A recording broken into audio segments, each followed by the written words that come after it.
करोड़पति लड़की और बकरी चराने वाला दोस्त। कर्ज की कीमत। गांव की छोटी पगडंडी पर धूल उड़ती थी और उस धूल में छिपे थे दो बच्चों के सुनहरे सपने। एक थी नेहा, जो गरीब थी लेकिन पढ़ने में तेज थी।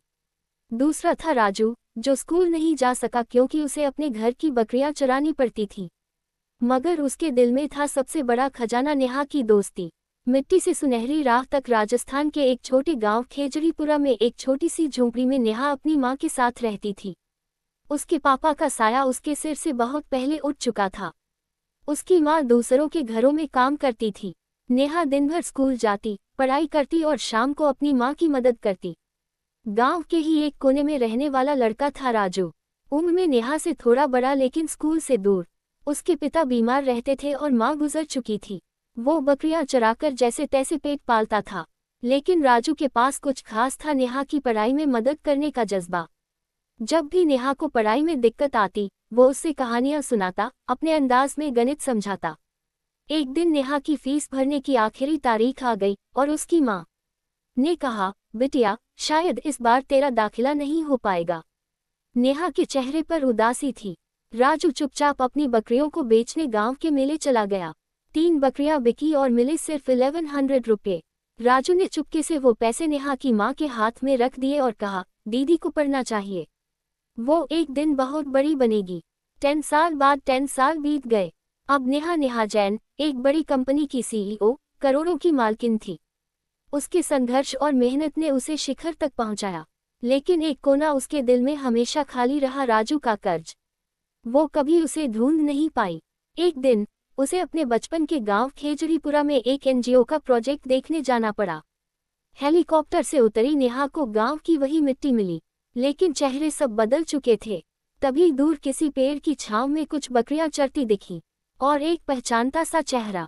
मुलाकात। राजू, नेहा ने धीरे से पुकारा।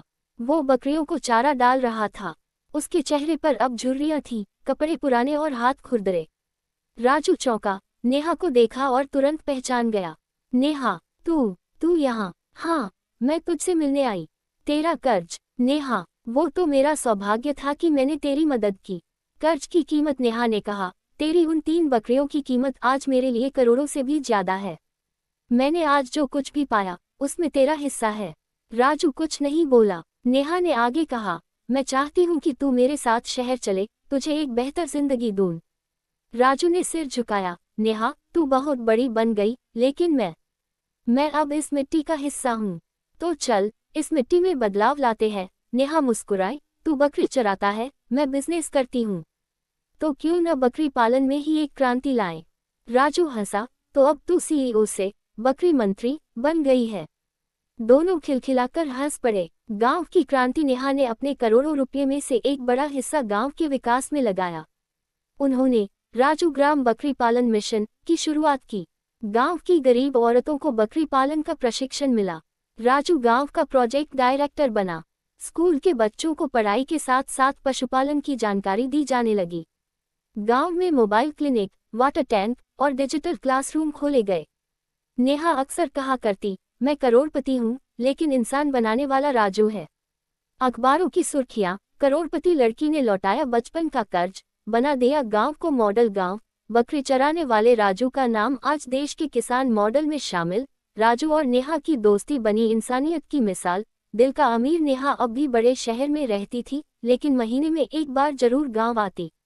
राजू अब कभी कभी अपनी बकरियों के साथ बैठकर गांव के बच्चों को कहानी सुनाता, एक लड़की की जो कभी गरीब थी, लेकिन एक दोस्त के भरोसे ने उसे अमीर बना दिया। एक दिन गांव के स्कूल में भाषण देते हुए राजू ने कहा, असली अमीर वो नहीं होता जिसके पास करोड़ों हों, असली अमीर वो होता है जो किसी का भविष्य बना सके। नेहा ने मेरा कर्ज नहीं चुकाया, उसने मेरी मिट्टी को अमीर कर दिया। नेहा और राजू की ये कहानी सिर्फ एक दोस्ती की नहीं है, ये कहानी है संघर्ष, कृतज्ञता और समाज सेवा की, जो बताती है कि एक बकरी बेचने से एक करोड़पति बन सकती है और एक करोड़पति वापस गांव लौटकर बकरियां चराने वाले को दुनिया के मंच पर खड़ा कर सकती है।